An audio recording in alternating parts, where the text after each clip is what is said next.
Assalamualaikum warahmatullahi wabarakatuh. Di sini nama ulun Ripaldinata, NPM 19111013 dari lokal 6 AKIA. Dalam rangka menyelesaikan tugas matkul dari hukum keluarga di negara Muslim. Yang akan kita bahas pada kesempatan kali ini yaitu pengaturan pencatatan perkawinan dalam hukum keluarga di beberapa negara Muslim. Yang pertama, bagaimana pengaturan pencatatan perkawinan di negara Iran. Yang kedua, bagaimana pengaturan pencatatan perkawinan di negara Maroko. Yang ketiga, bagaimana pengaturan pencatatan perkawinan di negara Indonesia. Dan terakhir, bagaimana pengaturan pencatatan perkawinan di negara Malaysia.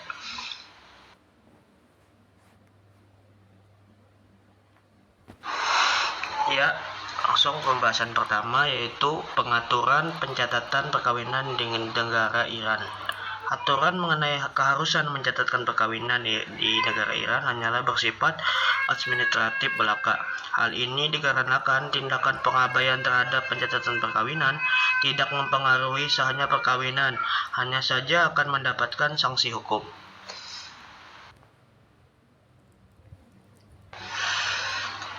Aturan tentang pencatatan perkawinan di negara Iran ini merupakan pembaruan yang bersifat regulatori atau administratif. Pelanggaran terhadap ketentuan ini tidak sampai mengakibatkan tidak sahnya pernikahan. Namun terhadap pelanggarnya dikenai hukuman fisik, yaitu diberikan hukuman penjara selama 1 hingga 6 bulan. Lanjut ke pembahasan selanjutnya yaitu pengaturan pencatatan perkawinan di negara Maroko. Terkait pencatatan akad nikah perkawinan, ada sebuah hal menarik yang penting untuk diperhatikan dari undang-undang perkawinan di negara Maroko, yakni upaya yang diusahakan oleh negara Maroko dalam menyelesaikan masalah perbedaan umur yang terpaut jauh antara dua pasangan suami dan istri, di mana Maroko menetapkan larangan pernikahan dengan jarak umur yang terpaut jauh antara suami istri demi tujuan maslahat, khususnya kepentingan pasangan yang lebih muda.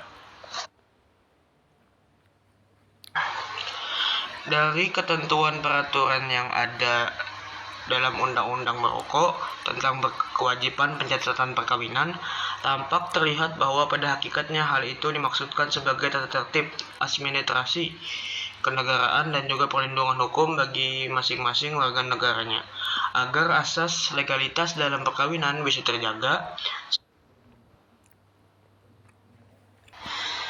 Lanjut, selanjutnya pembahasan tentang pengaturan pencatatan perkawinan di negara Indonesia.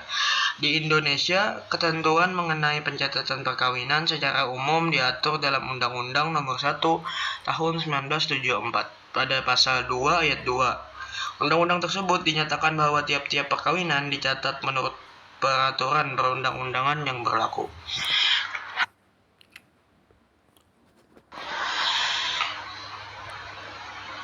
Berdasarkan bunyi pasal ini, dapat dipahami bahwa tujuan dari pencatatan perkawinan adalah untuk ketertiban dalam masyarakat Islam.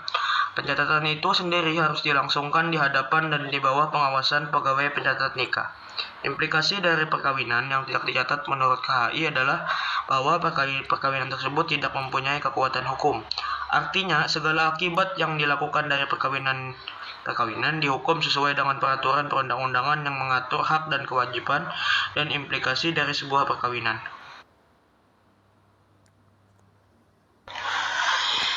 Selanjutnya, kita akan membahas pengaturan pencatatan perkawinan di negara Malaysia.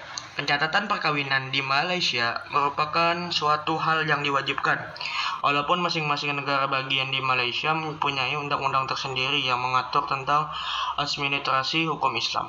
Namun ketentuan pencatatan perkawinan ini diberlakukan oleh seluruh negara bagian Malaysia. Meskipun diwajibkan, pencatatan perkawinan di Malaysia tidak menentukan sah atau batalnya suatu perkawinan.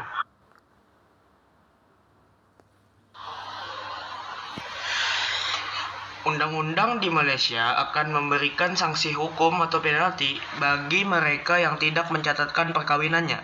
Dari ketentuan undang-undang tersebut, kita dapat melihat bahwa pencatatan perkawinan dalam hukum keluarga di Malaysia merupakan sesuatu yang wajib dilakukan. Perkawinan yang sesuai dengan hukum syara, walaupun tidak dicatatkan, tetap sah secara ketentuan agama, tetapi akan dikenakan sanksi hukuman berupa denda sebesar RM1.000 atau penjara selama 6 bulan atau sanksi keduanya. Proses pencatatan secara prinsip dilakukan setelah akad nikah. Ya, mungkin sekian yang dapat ulun sampaikan. Kurang lebihnya mohon maaf. Assalamualaikum warahmatullahi wabarakatuh.